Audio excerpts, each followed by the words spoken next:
It is Wednesday, May 25th. And at 9, we have a lot of new information on the school shooting in Uvalde. Now, right now, we have learned the name of one of the children killed. That is Eliana Cruz Torres. Now, her family confirmed that her death to ABC News late last night. And earlier, we were told that 8-year-old Ucia Garcia is also among one of the dead. That's according to the Associated Press. And we don't have a picture, but we're also told that 10-year-old Rogelio Torres has died in this shooting. We expect more names to emerge in the coming hours and days. Also new this morning, Texas Department of Public Safety reports all those killed at Robb Elementary were in the same classroom where the shooter barricaded himself and opened fire. Officers from Uvalde Police and agents from Customs and Border Protection entered the school and immediately took fire from the gunman before they shot and killed him. Investigators are going through ballistics trying to determine who fired the fatal shot. We have also learned that the gunman, Salvador Ramos, purchased 2 AR-15 style rifles on May 22nd. This is just 2 days before the massacre and 6 days after his 18th birthday. They were both legal purchases. And at this hour, 19 children, 2 adults are dead. The exact number of injured remains very much unclear this morning, but we do know a number of patients are being treated here at hospitals in San Antonio. Governor Greg Abbott has scheduled a press conference for 12:30 today. We're expecting to hear from a number of agencies about the coordinated response to yesterday's mass shooting. And just into our newsroom, we're hearing from the grandfather of the gunman. Here is some of what he had to say about his grandson. Past year, he didn't go to school. He didn't graduate, but he didn't go to school. Why? I don't know. You know, you tell them, and they think they know. Kids nowadays, they know everything. Did you notice that he was growing disturbed? Was he becoming upset? Was he He was very quiet. He was very quiet. Everybody says he almost didn't talk very much. No, he didn't talk very much.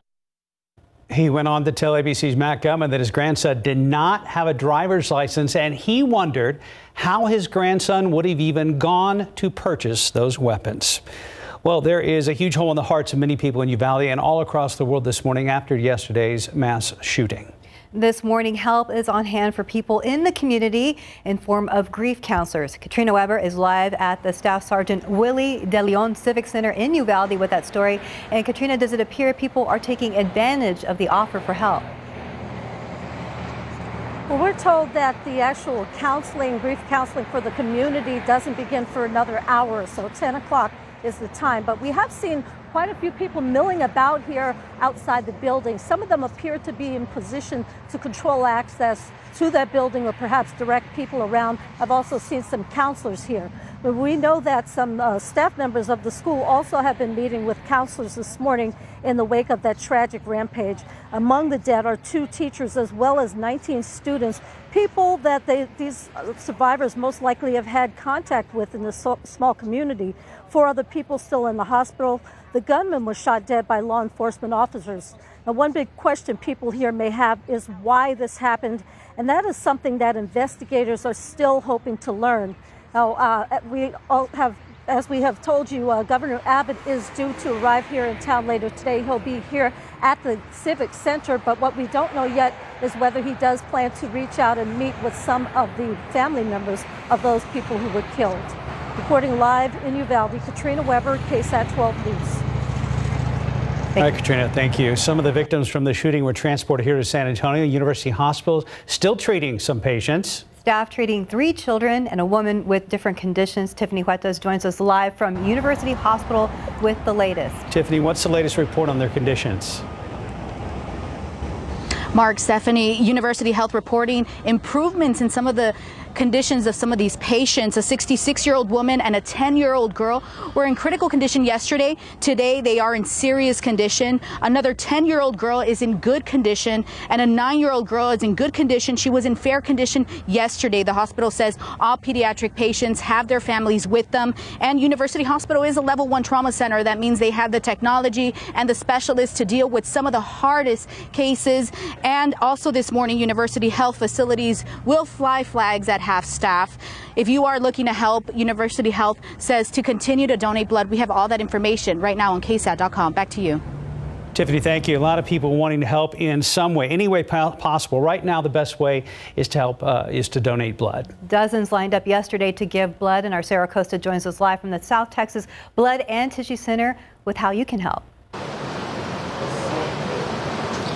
Hey, good morning, guys. Yeah, so the doors opened at 8:30 this morning, so they've been open for 30 minutes, and I can't tell you, there are very few empty chairs right now. They are booked through Saturday at this point. 700 appointments have been booked through Saturday. They are not taking walk-in appointments, and this is all just the community coming together. 600 people came out and donated just last night after all the news came out about that horrific shooting at the elementary school in Uvalde yesterday.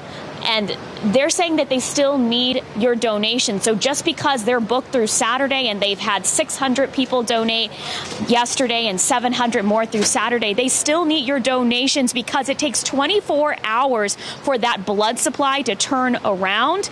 And they were low since the pandemic. I'm here with Edward, and you're actually type O. You're the important type of blood that they need in those emergency situations. So what made you want to come out and donate? The incident in Uvalde had just flew in yesterday, and from Albuquerque, New Mexico, and I heard the news yesterday evening. Watching the news, they said they needed the blood, and I just I had been wanting to come, and I hadn't made it a priority. So then last night, I came up here, but they were already booked, and I just know I need to do my part to help the community of Uvalde. So. And we talked about this a little earlier. Unfortunately, these tragic situations, we go from one tragedy to the next tragedy.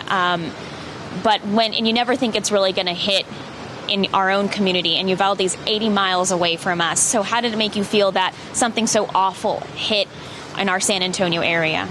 It hurts. It hurts you because of the children that were involved.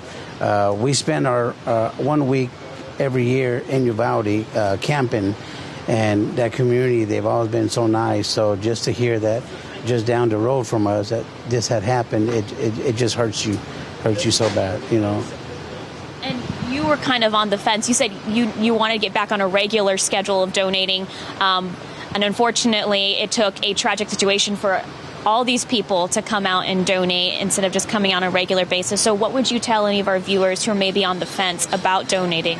It's go ahead and make it a priority. Don't wait for a tragedy to occur to go ahead and make you get up off your tail and get down here and donate. So just stop being lazy. Thank you, sir. Thank you, sir, so much, and for your donation as well. And okay, so if you want to do your part and donate, even though they are booked and through Saturday, they are not taking walk-in appointments. They do have some mobile site units that have openings right now. And of course, that link to how you make that appointment is available on KSAT.com. This is not, South Texas Blood and Tissue Center is not the only place you can donate blood. University Hospital also taking blood donations. We have that number for you to call also on our website. Live from the South Texas Blood and Tissue Center, I'm Sarah Costa, KSAT 12 News. Mark and Stephanie. All right, Sarah, thank you. And we are going to take a break from coverage of the mass shooting in Uvalde to get an update on the weather conditions. We had storms overnight. Justin is here with more on some of the initial rainfall totals. Yeah, the storms were loud. They were quick-moving storms, and they did drop some decent rain in spots. Here across San Antonio, we picked up about half an inch, a little over half an inch as we look at some of the totals now. There were some good numbers over the aquifer recharge zone, so we suspect that the aquifer will jump up some today. Again, these weren't huge numbers, but good to see some rain around the area and a little closer look at the San Antonio metro. Alamo Ranch picked up over an inch, 1.23 there. Stinson, about 3/4 of an inch. So there were some pockets of heavier rain. We did have some high water in a few spots this morning on some of the roadways. As we look at the big picture now, that low is spinning. That front is now pushing out into the Gulf of Mexico, and that's where a lot of the rain is right now, and we'll continue to see some clearing here around San Antonio. Clouds for the most part have cleared out. Temperature is very comfortable, 65 degrees at the airport, 61 Kerrville, 57 still in Rock Springs, and we'll only make it to around 81 or so today. 67 down there in Stinson, 66 in Divine, a very comfortable morning. 70 degrees by 11 o'clock. As we get into the afternoon, there's an outside chance that a stray shower or storm could pop up south and east of San Antonio, so we'll put in a very, very low chance. 81 degrees by 5 o'clock, and after today, things really do heat up. We're going to see some big-time temperatures over Memorial Day weekend. More on that forecast here in just a bit. Justin. Well, we have a statement from Uvalde Consolidated ISD. School's been canceled for the rest of the school year for our students. This includes all extracurricular activities for Wednesday and Thursday. The graduation ceremony will be addressed at a later time. Uvalde CISD staff are to report to their campuses tomorrow. School counselors will be available at all campuses to provide counseling support. Surrounding community counselors will be available at the Civic Center tomorrow to assist the Robb Elementary students, parents, and faculty with counseling support. Quote, "This is a tragic time in our district. We will come together to begin the healing process." Right now it's 9:08, about 64 degrees. We'll be right back. And welcome back. It's about 9:12 now. Taking a look outside with live camo. It was a little cooler this morning after all that rain we got overnight. We saw temperatures drop this morning behind that front that helped to create those storms yesterday. It was loud last night. We had a lot of lightning and thunder. It was very electrical, had some power outages. But now we're left with blue skies, at least for the moment. I want to show you the kind of how all this played out as we look back. This was at 6 p.m. last night, starting to see some of those bigger storms develop in the hill country, and then they developed into a line and came right through the San Antonio area right at about midnight. And you can see they pushed south and now pushing into the Gulf of Mexico this morning. All these dots you see here, they represent where we've had storm reports. There were some severe thunderstorm warnings. We had some very gusty winds and some reports of hail. Only a few, really. Crystal City and Eagle Pass reported some quarter-size hail. The damage, though, really, if there was any, was because of gusty winds. We had a wind gust here in San Antonio of up to 63 miles per hour, and we had some tree branches snapped in and around San Antonio and around Karnes City as well. As we look at the peak gusts around the area, we mentioned the 63-mile-per-hour gust at San Antonio International, but Kennedy saw a 64-mile-per-hour wind gust. Pleasanton, 52-mile-per-hour wind gust with these storms in and even behind them, and 48-mile-per-hour wind gust reported in New Braunfels. Things have quieted down significantly now. We are looking at those blue skies, 65 degrees at the airport. Northwesterly winds at this point at 17 miles per hour and gusting to 24. We'll see some breezy winds out of the northwest, but that'll keep temperatures in check today. We're only expecting to warm into the low 80s. You see some of the cloud cover that has developed in the wake of this storm system, but at the moment, mostly sunny skies here around San Antonio, and temperatures sitting in the 60s, 63 degrees, Helota, 61 Bernie Stage, 64 Hondo. We're at 70 in Divine and 69 right now in Pleasanton. As we look at the big picture, you get a better idea here of kind of the setup. So we have our low spinning right there, and then out ahead of it we have the storms along that frontal boundary, which now extend out into the Gulf of Mexico and are pushing towards the New Orleans area. Now, behind this, we still have a little bit of energy that's going to get hung up along the Texas coast. I think we could see a few showers by the early afternoon, but nothing that's going to be a big problem. And you see the temperatures behind this front, how cool they are. We had 40s earlier in the Texas Panhandle. It was 48 just a couple of hours ago in Lubbock, now 51. 58 Abilene, 62 in Dallas, and again 65 here. So that cooler air is going to be around today. High temperatures only in the low 80s, 81 here. And high temperatures will be probably in the 60s and 70s across parts of North Texas. It only lasts one day because the heat comes back in starting tomorrow. And really, it's going to be a pretty hot go of it as we head towards the weekend. Here's what the forecast looks like as we get into the afternoon. And I mentioned some of those spotty showers to the south and east of San Antonio. Yeah, it's possible. I just don't think we're going to see a whole lot. And generally, I think San Antonio stays mostly sunny and quiet. As we get into tonight, all those clouds clear out. We've got clear skies going into tomorrow. That's going to lend itself to some cool temperatures tomorrow morning, and then things heat up tomorrow afternoon. So here's how it looks in the 7-day forecast. 81 today, 59 though by tomorrow morning, 90 on Thursday, 94 Friday. We've got mid to upper 90s over the weekend. Memorial Day features mostly sunny skies and a high near 95. Maybe a bit more cloud cover and a bit more humidity as we get into the middle part of next week. Justin, thank you. We do want to acknowledge that the runoff election was yesterday. We do have some results for you. You can head over to KSAT.com to see all of those results, and we have the story on our homepage. So some of the big takeaways here for the Democratic nominee for Congressional District 28, Henry Cuellar, claimed victory by 177 votes. However, Jessica Cisneros has not conceded. Other quick mentions, former Judge Peter Sakai defeated State Rep Ina Minhadas for the Democratic nominee for Bexar County Judge, and Ken Paxton easily defeated George P. Bush for the Republican nomination for State Attorney General. Again, you can find all that information on KSAT.com. And time now is 9:16, 64 degrees. We'll be right back. And we're back right now. Of course, the shooting in Uvalde has the attention of not only Texas and the U.S., but there is reaction to the horrific event from all over the world this morning. From actors and athletes to even the Pope, David Sears is here to share some of those reactions and voices of support. David. Good morning, David. Steph and Mark, the world is watching and the world is reacting. So let's start with a hometown actor from Uvalde, Academy Award-winning actor Matthew McConaughey. He is from Uvalde. He spent 16 years growing up in that town, so you can only imagine how he must feel after hearing the news of that tragic shooting yesterday. He sent out a message yesterday evening via Instagram. He said in part, quote, "The true call to action now is for every American to take a longer and deeper look in the mirror and ask ourselves, what is it that we truly value? How do we repair the problem? What small sacrifices can individually we take and preserve a healthier, safer nation, state, and neighborhood?"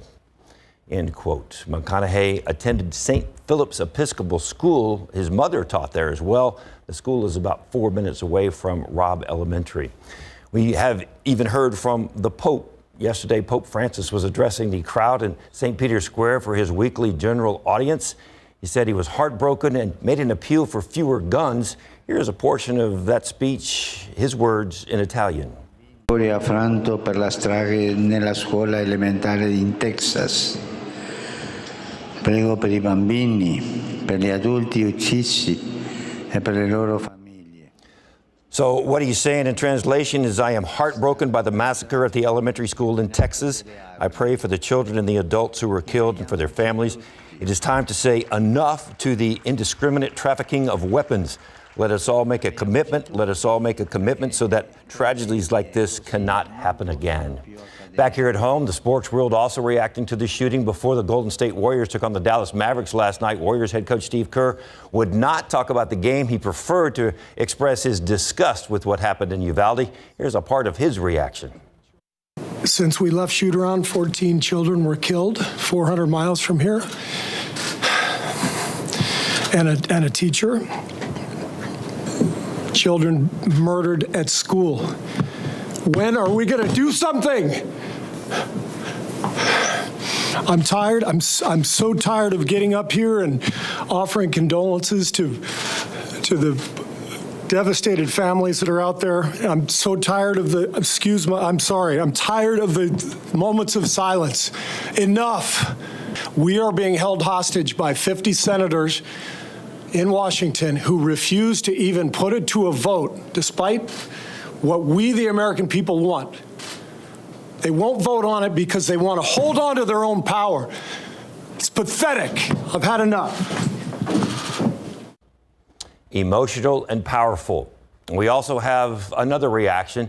There was a statement from the San Antonio Spurs organization. Uvalde, there are no right words. Our hearts are with you all and all of our neighbors impacted by today's horrific shooting. That's once again from the San Antonio Spurs. And we are also seeing and hearing a lot of reaction from around the world. Again, we heard from the Pope. Ukrainian President Volodymyr Zelensky took time out of fighting a war against Russia to offer his condolences via Twitter this morning amid a war in his country once again. So it's obviously affected people all the way around the globe. Not surprised. Not surprised at all. Okay, thank you very much, David. Right now, 9:23, about 65 degrees. We'll be right back. Welcome back, 9:26. You're watching GMSA at 9. We have a crew in Uvalde right now doing follow-up coverage today. Max Massey is there. He was going to be live outside Uvalde Memorial Hospital for us, but we just learned within the last hour there's going to be a press conference right around 10 o'clock this morning at Uvalde High School. So Max is changing locations, and we hope to have him a little bit later on right here on KSAT and KSAT.com, of course, coming up on the news at noon. And we are still getting new information about the shooting in Uvalde. We have just learned the name of one of the children killed. She is Eliana Cruz Torres. Her family confirmed her death to ABC News late last night. And earlier, we also told you that 8-year-old Yuzia Garcia is also among one of the dead. That is according to the Associated Press.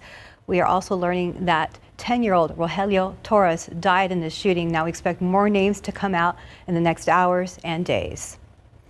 Also new this morning, the Department of Public Safety is reporting that all those killed at Robb Elementary School yesterday were in the same classroom where that shooter barricaded himself and opened fire. We're learning even more about the incident. Officers from Uvalde Police Department and Border Patrol agents all entered that school and immediately took fire from the gunman before they shot and killed him. Now, investigators are still going through ballistics to try to determine who fired the fatal shot. And we are also learning that the gunman Salvador Ramos purchased 2 AR-15 style rifles on May 22nd. That's just 2 days before the massacre and 6 days after his 18th birthday. They were legal purchases. All right, so at this hour, 19 children and 2 adults are dead. The exact number of injured remains unclear this morning. We do know a number of patients are still being treated at hospitals here in San Antonio. I even read a report earlier that a number of people had actually been discharged from the hospital in Uvalde. More on that in our later newscast. We do know Governor Abbott has scheduled a press conference for 12:30 today. We're expecting to hear from a number of agencies, including the DPS, about the coordinated response to yesterday's mass shooting in Uvalde. And as we told you earlier in this newscast, we are this morning hearing from the grandfather of the gunman. That's right. We have a clip of the interview, and here's some of what he had to say about his grandson. Past year, he didn't go to school. He didn't graduate, but he didn't go to school. Why?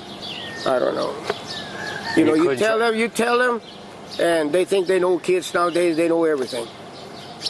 Did you notice that he was growing disturbed? Was he becoming upset? Was he any different? He was very quiet. He was very quiet. Everybody says he almost didn't talk very much. No, he didn't talk very much. He went on to tell ABC's Matt Gubman that his grandson did not have a driver's license, and he wondered how his grandson would have even gone to purchase those weapons. We're getting reaction from some of the students who were hiding in classrooms while that gunman was shooting their classmates. One of those students, 4th grader Jordan Legis, spoke with ABC News about what he saw during those terrifying moments. We all got kind of by the door, the door's right here, and we're on this side. We're all right here, and then so that's when he sees the students and our teacher. That's when he starts shooting at the window and the wall right there. So he starts shooting it all up. All kinds of smoke is in the room as we're in there. And so we all get kind of by the door. We all get down, and then a few seconds later, I guess he got inside somehow, and then he starts shooting at our door. And then so we're the door's right here, and we're right here. Then we get up and run all the way under a desk thing, and then so we just hear all kinds of gunshots going off, nonstop, constantly gunshots. Again, you were hearing from 4th grader Jordan Legis. Well, grief counselors have an especially tough job today consoling members of the Uvalde community after yesterday's shooting at Robb Elementary.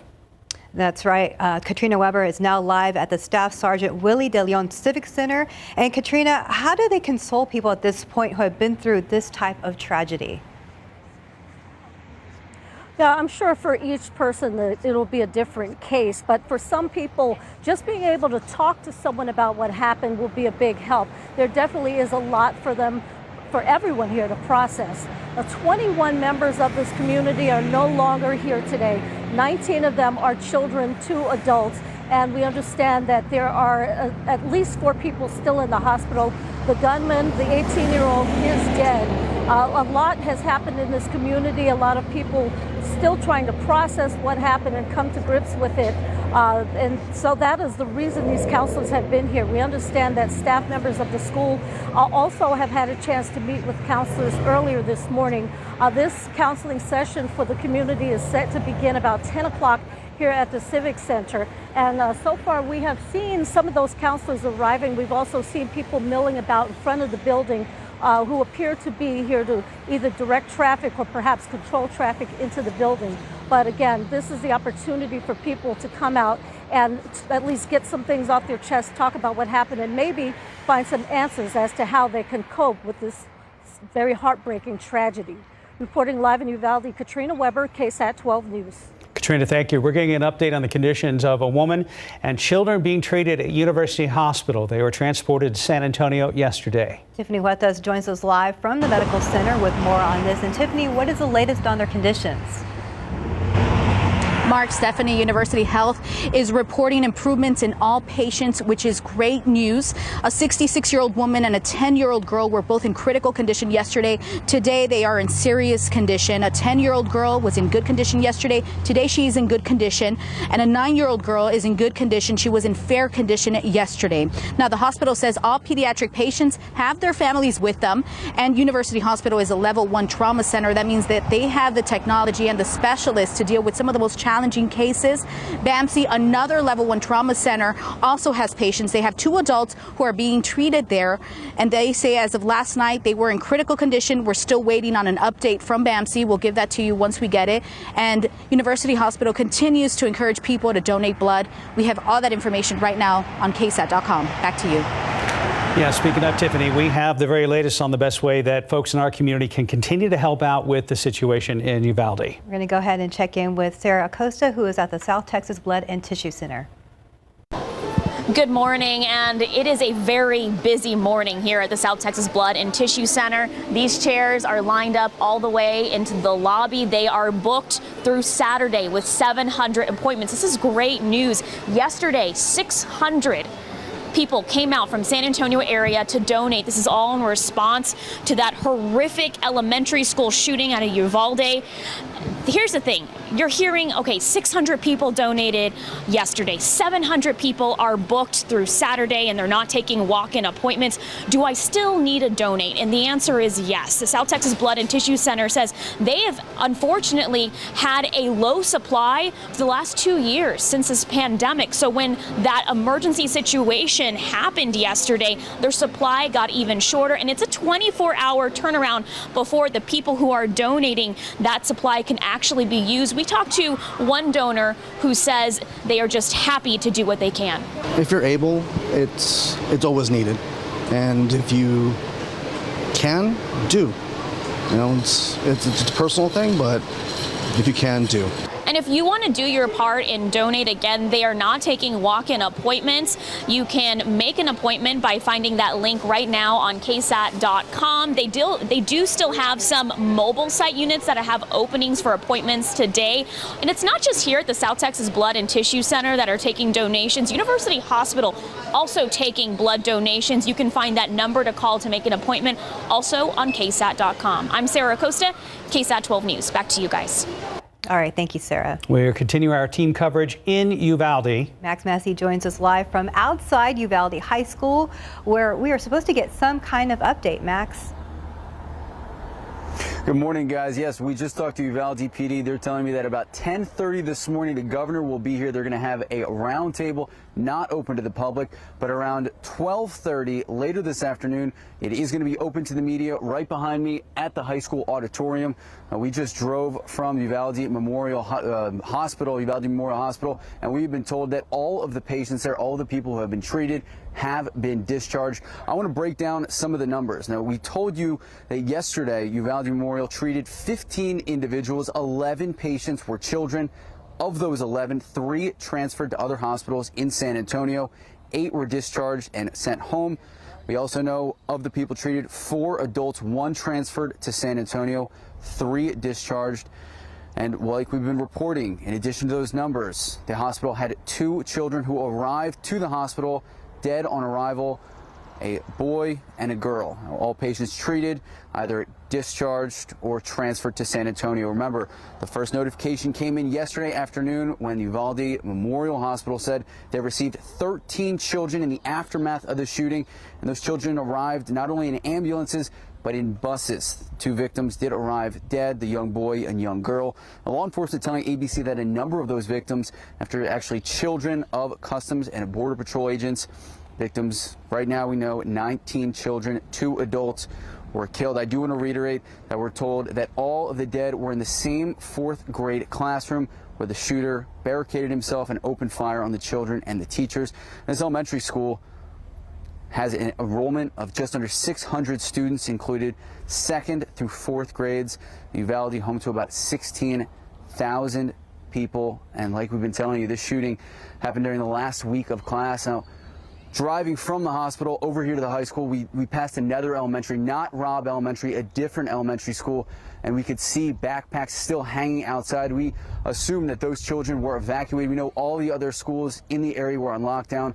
But guys, it is eerie here right now how calm it is in the aftermath of what is a historical shooting. But we're going to stay here.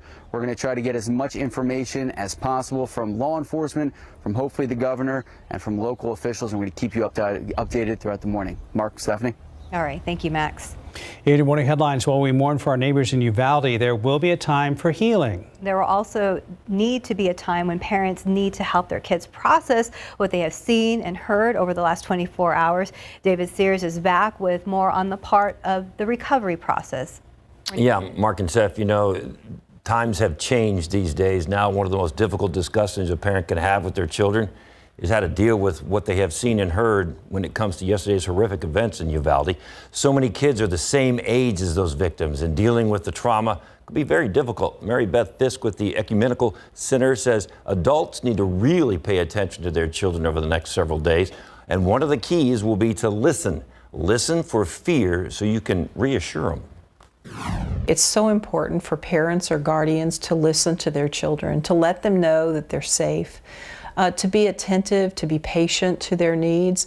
And if the children ask questions, by all means, just give them the facts, but as little as possible. That will help them process what has happened in smaller bits and pieces. Yeah, here are some of the signs you can look for, not just for your children, but for adults as well. Signs that they need some help. Here are those signs that you can look for if we have them not sleeping well, not eating enough. Look for signs of eating too much, or maybe your child is isolated, has gone off to his room and doesn't want to really talk to anybody or be with anybody. Fisk also says you want to be careful of how much information you take in. In other words, you may want to walk away from the TV or turn it off altogether, get off your electronic devices for a while. An overload of information could cause secondary trauma for those who are not even directly affected. If you would like to receive some guidance, you know someone who you think may need some help as well, you can reach out to the Ecumenical Center. Here is that number for you. I believe we have that on our screen as well. We'll get that number. So we know from having worked with many communities, small communities, that this has a ripple effect on the larger community. We relate to the children and the families that are involved. Having been in Sutherland Springs and working with all of those families and the victims, it's a journey for them, but it also affects each and every one of us who are listening in. Once again, here's that number for the Ecumenical Center, 210-616-0885. So if you have somebody that you know might need a little help, or if you want to just give them a call and maybe help figure out a way to talk to your kids about this situation. Because we know, like we said, there's a lot of kids here in San Antonio that are the same age as these kids who were victims, and that may affect them in different ways that we may not really realize. Well, Steph will be the first to tell you some really tough conversations were had late yesterday afternoon and last night. Yes, last night and this morning as well. Thank you, David. David, thank you very much. All right, let's shift gears right now. Justin Horn joined us now for a look at our local forecast, and we begin with an updated pollen count. Yeah, we just got it in a couple of hours ago, and it's not a surprise, I suppose. Mold has jumped up today. It's in the high category, so if mold is something that gets to you, beware. 2,180 rains last night did not help, and we will likely see some high mold counts tomorrow too before things drop off a little bit. Here is the satellite picture. We're losing a lot of the clouds. The sun is out. Feels pretty nice outside right now. Temperatures still sitting in the 60s, and we're only going to make it up to about 80 or so today. So really pretty beautiful day. All that rain is moving off into the Gulf of Mexico. 65 San Antonio, 70 in Pleasanton, 63 Kerrville, 66 in New Braunfels. A lot of 60s here around Bexar County at this hour, and starting to see a few 70s showing up, including there in Pleasanton. Our forecast takes us up to about 73 by noontime. We'll top out close to 81 this afternoon here in San Antonio, but some 70s in the Hill Country. 77 Bernie, 77 in Kerrville. We're going to look ahead to the weekend. It warms up quite a bit from here. We'll also take a look at the aquifer here in a few minutes and see where that sits after last night's rain. Guys. Thank you, Justin. Right now it is 9:42, 65 degrees. We'll be right back. And welcome back. It's 9:45. Taking a look outside with a live cam, looking pretty nice right now after all those storms. But at least in the immediate area, that was like our last shot of rain for a while, right, Justin? For at least a week. And we needed those rainfall totals to be higher than they were. I mean, these storms came through quick. They were loud. We did get heavy rain. They just didn't, the storms themselves didn't last long enough. So we didn't even get an inch of rain at the airport. We'll talk about rainfall totals here in just a second, but I'll show you a picture. It was very electrical last night as these storms came through. This looks like it's taken during the daylight. It was not. This is the middle of the night as some of that lightning came through. And we appreciate the picture as always. It helps to illustrate a situation here. There's a look at the totals. About half an inch at the airport. Bernie, about 0.8 of an inch. New Braunfels, half an inch or close to it. Seguin, same story. The numbers weren't all that great as you go south and east. We did have some better numbers down around Creosote Springs, Eagle Pass, a place that picked up some hail and quite a bit of rain, over an inch there. This red line represents where we have the aquifer recharge zone. And so we did get some good rain there, and I would imagine the aquifer is going to jump up quite a bit. We'll take a look at its level in just a second. A little closer look, though, here at San Antonio, Alamo Ranch, 1.23. So there were some spots here in town that did pick up over an inch. And look, the rain was good.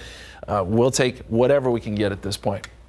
The aquifer is up 0.6 of a foot to 646 even. We're still very much in stage 2 restriction zone. And this system was not a drought buster by any stretch of the imagination. We're still going to need more down the line. Let's look at the time lapse, and you can see these storms coming through. So we're starting at 11 o'clock here, and then you see the storms work their way through. A lot of lightning, roads were wet. We did have some spots, especially lower levels of I-35, that there was some high water. They had to close the roads for a time this morning, or at least where that high water is. But everything's better now. The roads are dry, 65 degrees, and we've got north-northwesterly winds at about 17 miles per hour, which is really going to dry us out. Dew point is at 58 right now. 70 Pleasanton, 63 Kerrville, 66 in New Braunfels, 64 Hondo, and mostly 60s, with the exception being Pleasanton, which is at 70, and Castroville, which is now checking in at 70 degrees. And the satellite picture shows the clouds generally are moving out. We notice still a little bit of cloud cover hanging on along I-35, and then a few showers still across deep South Texas. New severe thunderstorm watch box just issued there for parts of Mississippi as this storm system advances east. You can see the area of low pressure here, and I think we'll be in the sun most of the day. However, the models are indicating that we could see a few pop-up showers south and east of San Antonio. I'd say 2 or 3 o'clock. If we see anything, it's not going to be much, and really it should stay south and east of town here. It would be Carson City or Victoria that could see a shower. But by 10 o'clock, that's all moving out. We've got clear skies tonight, and we should see some almost chilly temperatures tomorrow morning. I don't want to say chilly, cool.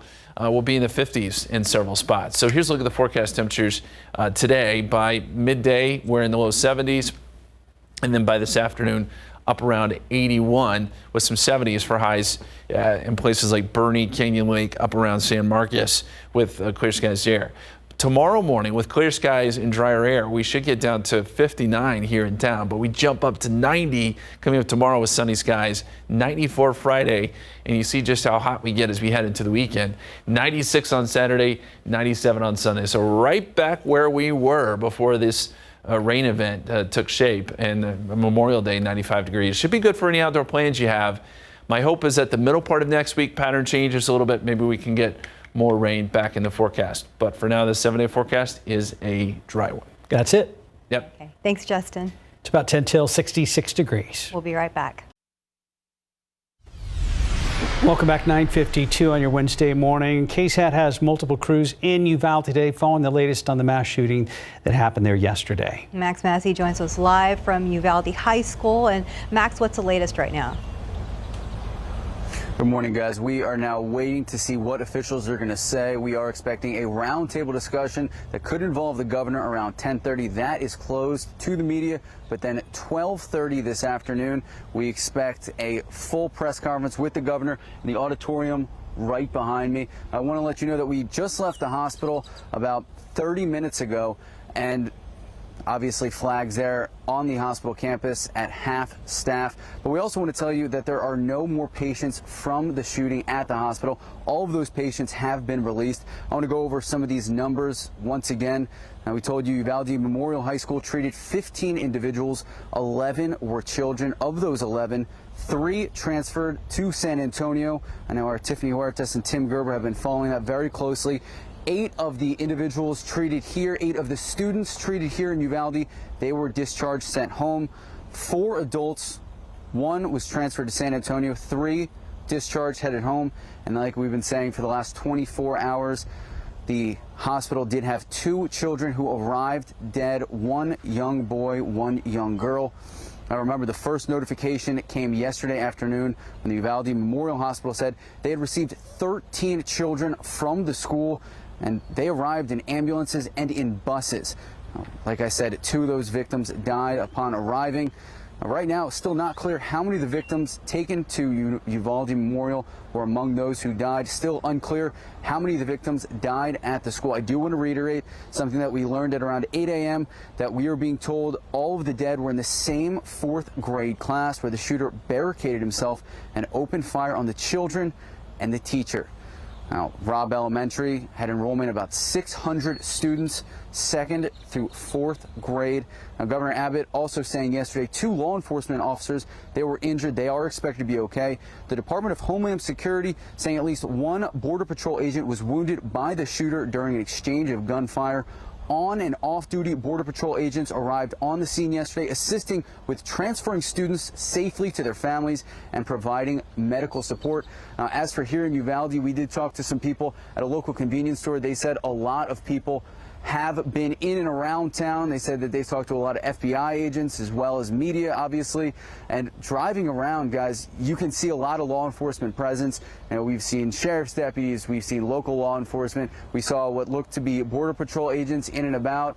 And we are still waiting to learn more information throughout this day. What I can tell you, we drove by an elementary school earlier. I told you about it about a half hour ago, but seeing some of those backpacks still outside, presumably because all of the children from the elementary school were evacuated. Now, this was not Robb Elementary School. This was a different Uvalde Elementary School, but other schools in and around the area on lockdown and evacuated. But like I said, we do expect more information throughout the morning, and of course, that press conference at 12:30. Mark, Stephanie? Next big press conference, including the governor. All right, Max Massey live from Uvalde High School. Thank you very much. All right, so much more to come right here on KSAT and KSAT.com, including the news at noon. That's right. And, you know, just to all of you out there, we want to let you know that our thoughts are with all of you, especially the victims and the families out in Uvalde. But again, like Mark said, stay with us for the very latest as we follow this developing story. We'll see you back here at noon.